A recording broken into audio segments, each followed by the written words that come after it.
So hey guys, so என்னை பற்றி பார்க்கணுன்னா நான் இன்டர்நெட்டில் ஒரு ஸ்டோரி ஒன்று பார்த்தேன். பட் கொஞ்சம் ஒரு மோட்டிவேஷன் ஸ்டோரியாக இருந்துச்சு.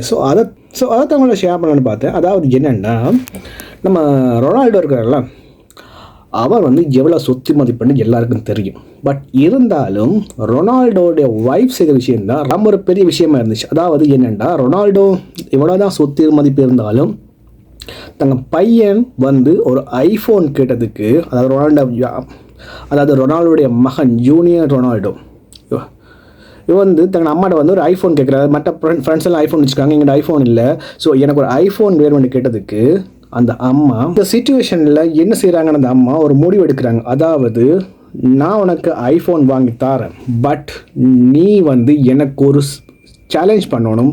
அதாவது நான் உனக்கு ஒரு சேலஞ்ச் வைக்கிறேன், அந்த சேலஞ்சை நீ கரெக்டாக கம்ப்ளீட் பண்ணினா you will earn the iPhone அப்படின்னு சொல்கிறாங்க. அது என்ன சேலஞ்சுன்னா, அடுத்த 30 நாளும் கிறிஸ்டியானோ ரொனால்டோட லைஃப் ஸ்டைல் எப்படி இருக்குதோ அதே மாதிரி நீயும் வாழ்ந்து பார்க்கணும். அதாவது மார்னிங்கில் எழும்பணும், எக்ஸசைஸ் பண்ணணும், ஃபுட்பால் விளையாடணும், ஃப்ரெண்ட்ஸ் யாரும் மீட் பண்ணக்கூடாது.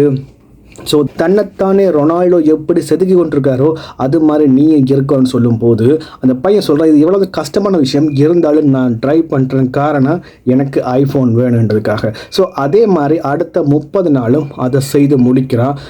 30வது நாள் ரொனால்டோவே அந்த ஐஃபோனை தன் பையனுக்கு, அதாவது ஜூனியர் ரொனால்டோவுக்கு கையளிக்கிறான். கொடுக்கும்போது சொல்கிறான், இது ஏன் ஃபோனில் நீ ஏர்ன் பண்ண ஃபோன். ஸோ இந்த காலத்தில் பெற்றோர் என்ன செய்கிறாங்கன்னா, பசங்க எதில் கேட்டாலும் டப்டமான்னு வாங்கி கொடுக்குறாங்க. ஏன்டா ஒரு பயம், இல்லை ஒரு நம்ம பசங்களை அடுத்தவங்க முன்னால்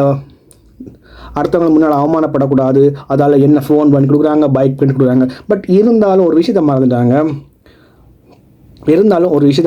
ஏன்டா அந்த பையன் செய்வான், அந்த பையனுக்கு அந்த ஃபோனுடைய வேல்யூவோ இல்லை பைக்கோட வேல்யூவோ தெரிய போகிறது இல்லை. பட் இந்த மாதிரி ஒரு விஷயம் செய்யும் போது அந்த பையன் யோசிப்பான், ஓகே இந்த பைக்கோ இந்த ஃபோனோ நான் உழைச்சி வாங்கினது, ஸோ இதை கவனமாக பாதுகாக்கணுமென்ற ஒரு வேல்யூ அவனுக்கு தெரியும். நாளைக்கு ஒரு உழைப்பின் வலியும் அதுக்கு தெரிய வரும். ஸோ இந்த விஷயம் எனக்கு ரொம்ப பிடிச்சிருந்துச்சு. ஸோ உங்களுக்கு பிடிச்சிருந்தா மறக்காமல் ஒரு லைக் பண்ணிட்டு போங்க.